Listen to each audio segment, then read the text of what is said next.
Asseyons-nous tous ce matin, que Dieu vous bénisse tous.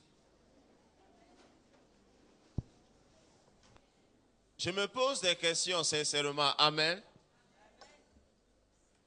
L'apôtre a fait tout un exposé sur le donné.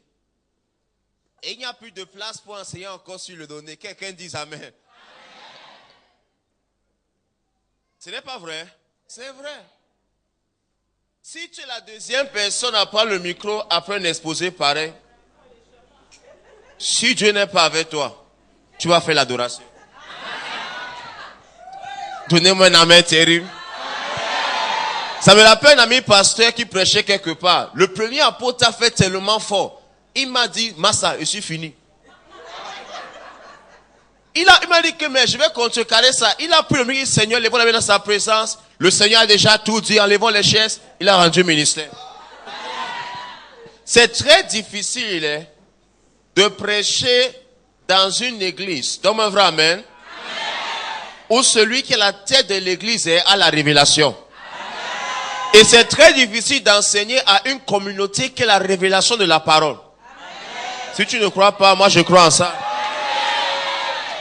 Donc pendant qu'il était en train de dire Seigneur, ce type est en train de parler de tout. Amen. Seigneur, qu'est-ce que je peux m'encore dire sur le donné? Les motifs, il a parlé. La manière de donner, il a parlé. Les bénéfices, il a donné. Les conséquences même, il a donné. Il dit que Seigneur, Saint-Esprit, alors si tu dois me parler, passer le micro d'ici quelques minutes. Il a enseigné tout sur le donné. Qui est d'accord avec moi ce matin? Normalement, après une chose pareille, ce que tu dois faire, c'est s'aimer. Donnez-moi un amen très fort. C'est là où le Saint-Esprit m'a dit pendant qu'il était assis. Il m'a dit, mon fils, est-ce que tu sais que mes enfants n'arrivent pas à donner parce qu'ils n'ont pas compris ce que moi j'ai donné? Le côté similaire, c'est... Il dit que réveille donc ce matin ce que moi j'ai donné et comment est-ce que j'ai donné. Et s'ils apprécient mon sacrifice, ils apprécient les efforts que j'ai fournis pour les avoir, donner ne sera plus un problème pour eux. Ah, je ne sais pas s'il y a quelqu'un par ici. Et il m'a illustré ça avec l'exemple de la dot. Il m'a dit, lorsqu'un homme va chercher une femme, et s'il ne tient pas réellement à la femme, lorsque la dot devient un peu trop coûteuse, il se décourage.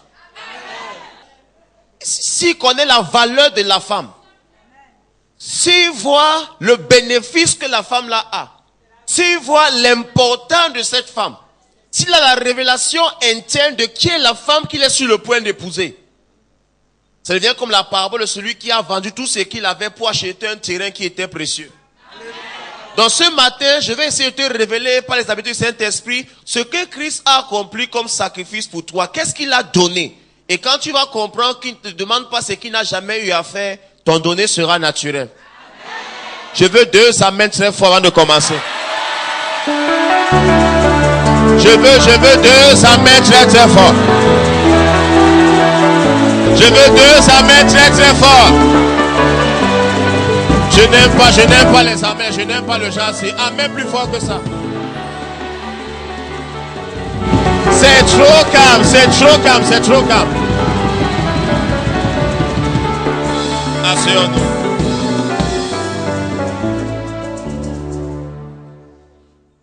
Allons-y, on va commencer notre aventure à partir du passé éternel. On va démarrer avant Genèse chapitre 1.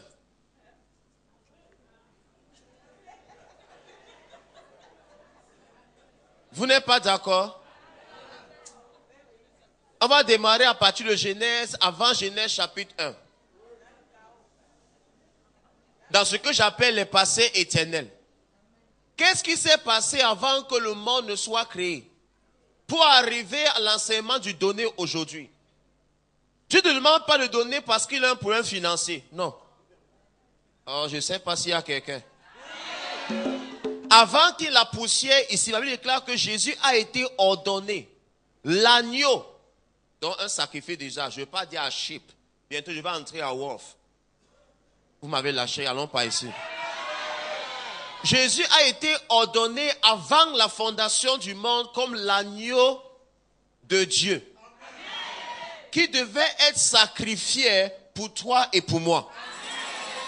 Donc Dieu me demande la révélation que tu ne donnes pas parce qu'il y a un besoin. Il n'y avait personne sur la terre. Adam n'avait jamais été créé, il n'avait jamais péché. Mais l'amour et la révélation que Dieu a pour toi et moi, pousse Dieu a fait en sorte qu'avant même qu'un besoin ne se présente, Dieu a déjà établi la provision. Tu ne donnes pas seulement à l'église qu'on annonce qu'il y a un projet. Tu es en train de donner par nécessité. Tu n'es pas en train de donner. J'aimerais quelqu'un qui va signer un chèque alors qu'il n'y a pas de projet. La raison pour laquelle il y a les projets dans les églises, c'est parce que les gens se lèvent pour donner seulement qu'il y a les besoins. Mais si les membres se mettent avant les besoins, l'homme devait seulement marcher, couler naturellement dans sa vision. Le côté simulant, je ne sais pas pourquoi. Comment est-ce qu'il y aura, quand le banquier écrit, s'aimer pour le chantier, si toi et moi ce matin, on décide, voilà un chèque de 10 millions, voilà un chèque de 3 millions, voilà un chèque de... Le ministère va évoluer comme s'il n'y a jamais eu de projet. Et on va vivre jour après jour l'accomplissement et la réalisation de chaque projet. Tu es d'accord? Tu dis amen. Donc maintenant, avant la fondation du monde, avant que l'homme ne pêche, avant que l'homme ne soit créé, avant qu'il y ait la poussière ici-bas, Dieu a déjà établi une provision. Il dit que la parole va devenir chair, elle va porter le nom de Jésus. Je crois que je vais arrêter. Et la parole va mourir pour un peuple qui n'a pas besoin d'elle. La parole va venir chercher ceux qui n'ont pas besoin d'elle. Je crois qu'on est en train de partir sur une bonne base. Voilà donc comment Dieu dans le passé décide de créer quelque chose. Établir une provision avant que la poussière ne vienne sur la terre. Maintenant, quand on est dans la Genèse chapitre 1 maintenant, à partir du verset 26, Dieu nous fait comprendre que faisons l'homme maintenant à notre image et selon quoi? Notre ressemblance. Maintenant, Dieu n'a pas dit je fais l'homme. Parce que pour créer l'homme, il faut plus que l'homme soit créé. Parce que l'homme n'est pas la dimension des herbes. Il n'est pas la dimension des animaux. L'homme a été créé à la dimension et à la classe de Dieu. C'est pourquoi, je vais arrêter sinon j'arrête. C'est pourquoi, je vais illustrer ça simplement. Si tu es maintenant l'apôtre appelle maintenant Favor. Favor, viens ici. L'apôtre ne peut pas parler Favor étant debout. Parce que si l'apôtre prend sa position et parle à Favor qui est en bas, Favor n'aura pas l'information. Maintenant, l'apôtre doit se baisser, se plier et descendre à la dimension de Favor pour que Favor comprenne le message. D'où maintenant Dieu qui était tellement en haut est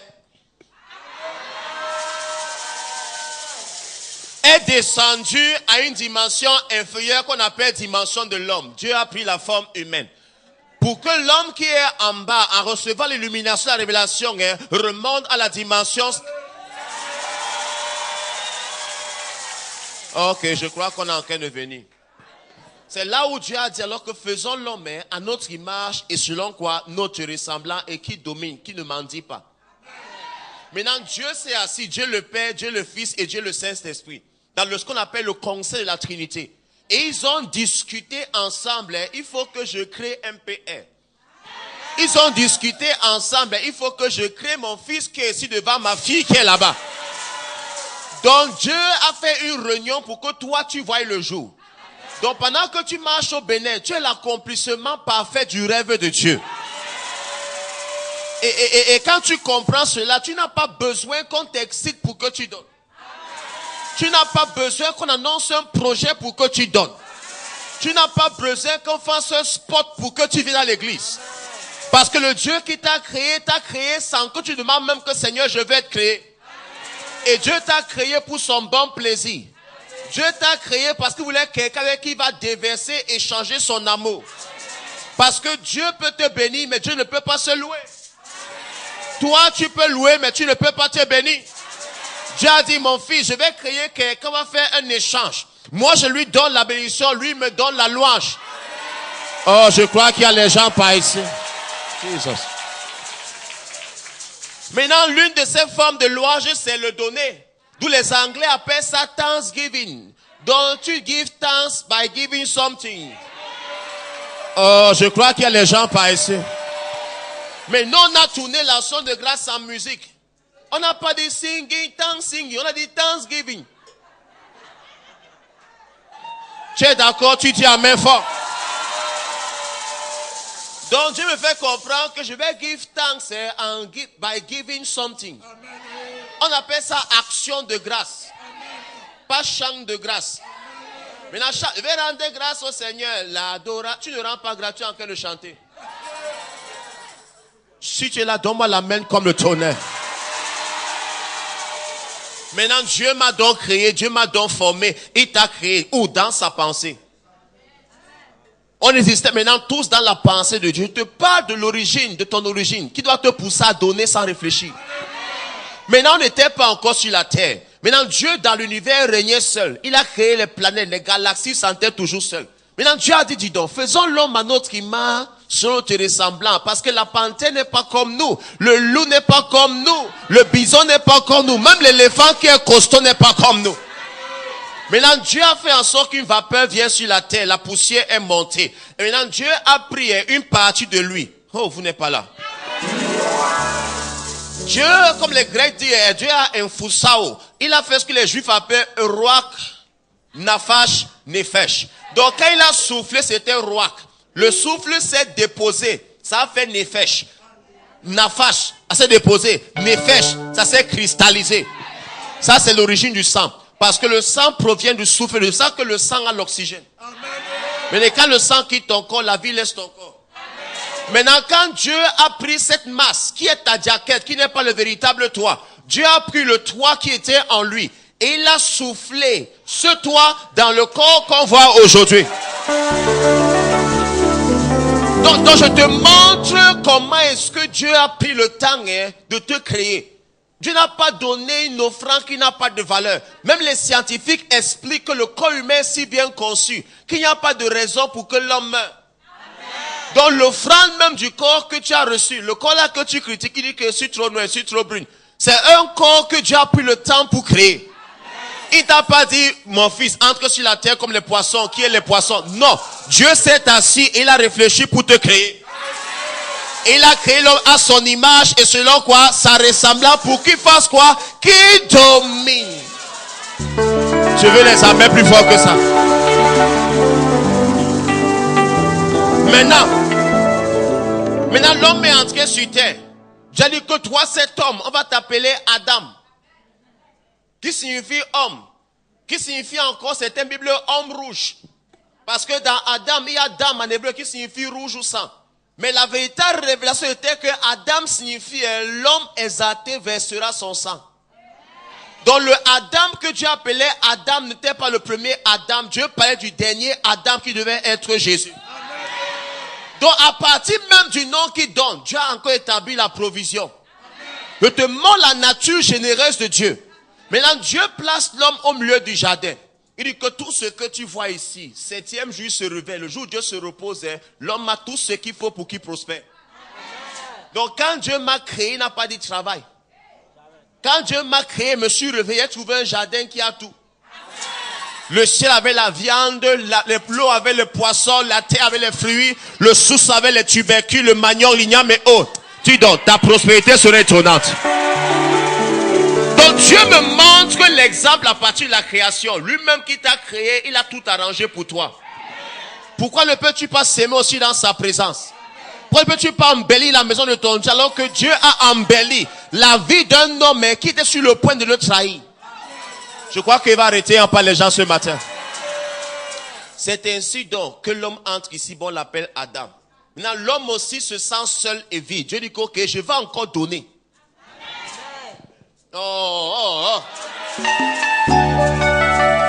Dieu dit, Adam, je vois que tu es un genre. Tu marches chez les panthères, tu n'es pas à l'aise. Dieu dit maintenant, il n'est pas bon que l'homme soit seul. Je lui ferai signifie que Dieu va encore donner. Oh, je ne sais pas à qui je parle.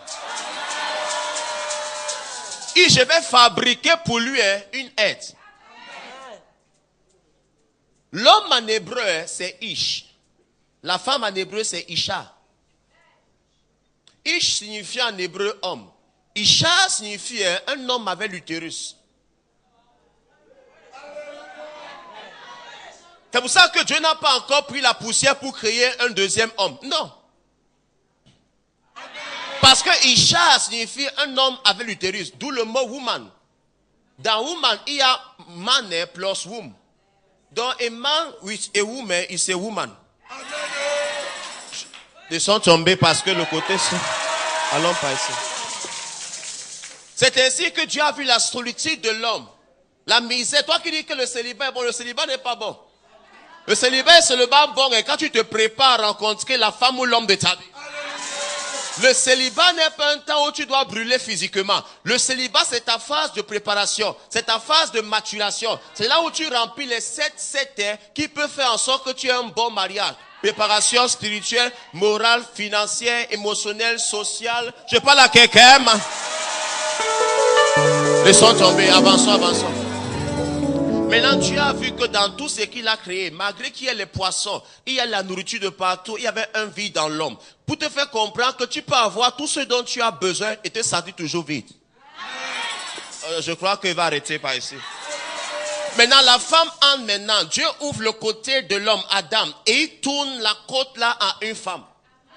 Et il ne souffle plus parce qu'il sait que ça sort déjà de ce qui a la vie, donc ça porte la vie. Et il prend la femme et Dieu vient encore donner la femme à l'homme. Dieu donne toujours. Quand Adam a vu le dessein que Dieu a donné, il dit que c'est pas possible. Il dit voici finalement la chair de ma chair et les os de mes os. C'est pour dire quand je regarde la femme là, je ressens quelque chose. Je ressens un phénomène de chimiotactisme positif. Ah, je crois qu'il n'y a pas les gens. Donc Dieu n'a pas donné à Adam n'importe quoi.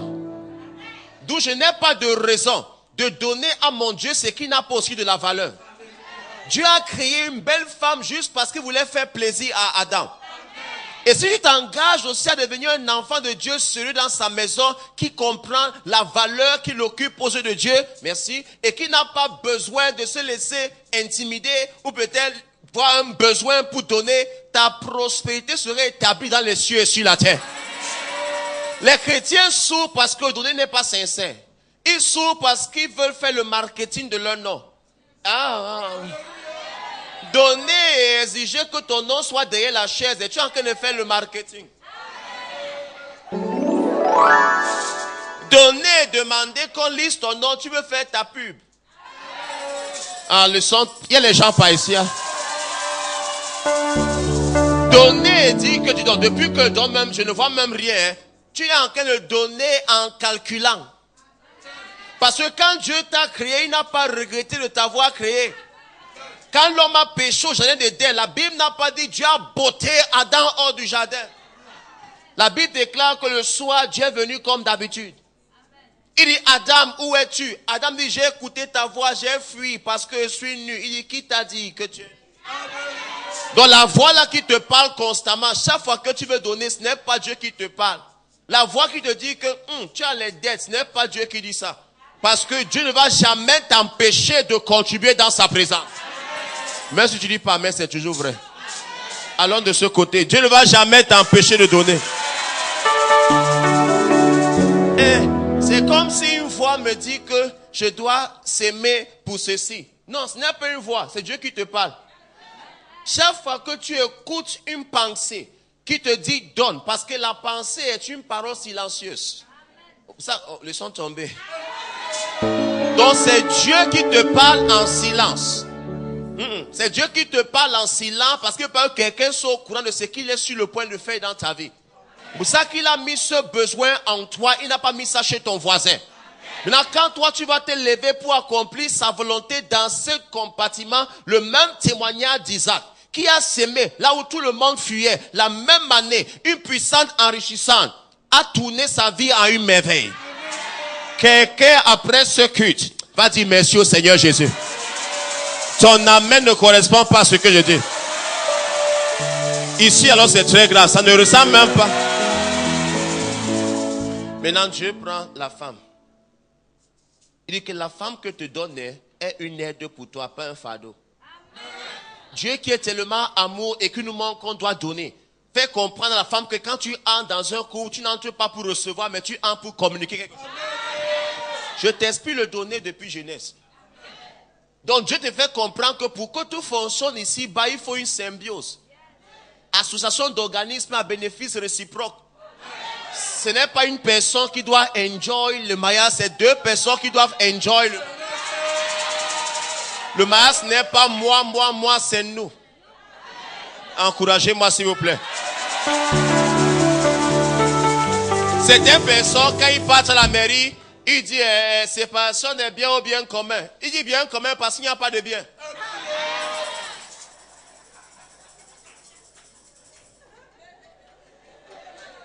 Encouragez-moi. Je répète. On dit bien commun, séparation des biens. Il dit non. Bien commun. Il n'y a aucun bien. J'aimerais voir ce que tu vas devenir quand l'argent va entrer. On dit souvent que les pauvres sont calmes. Aucun pauvre n'est calme. C'est la pauvreté qui est au milieu.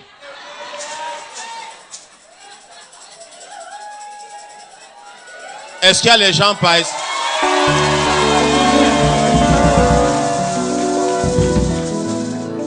Pour voir si quelqu'un est calme, mets l'argent que ses mains. S'il continue à marcher comme il marchait, c'est qu'il est vraiment calme. S'il continue à saluer les gens comme il saluait, c'est qu'il est vraiment comme ça. Je connais les hommes ici, dès que tu as l'argent, ta femme prépare très mal. C'est quoi ça? Alors que même le café, tu ne peux pas faire. Et vous avez déclaré que la prospérité de l'insensé fait quoi? Le détruit. L'homme a donc maintenant péché. Maintenant Dieu nous donne une révélation.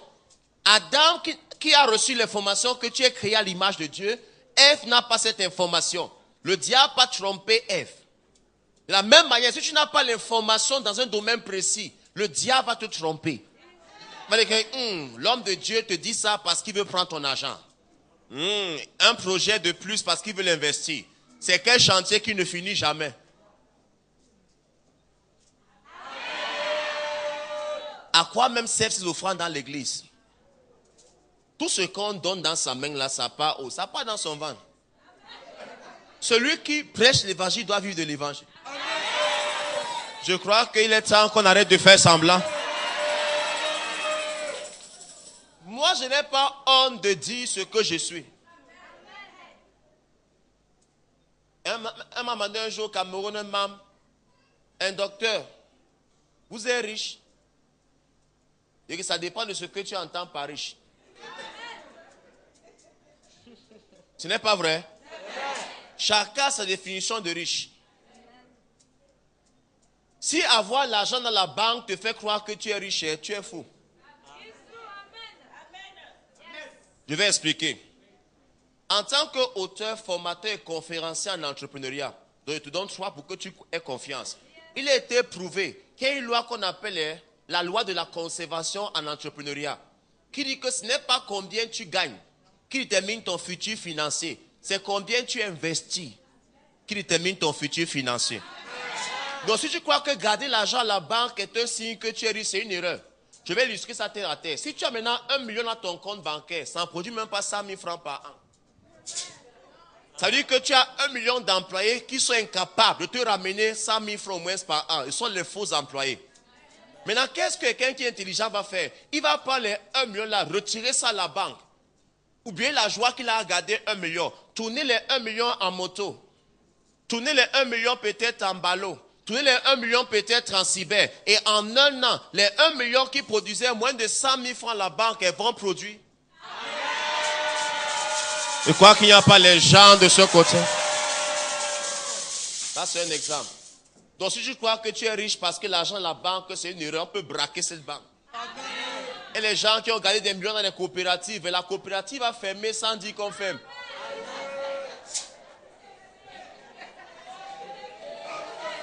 J'aimerais que le côté-ci m'encourage. Et quelques temps après, c'est l'hypertension que ces gars ont eu.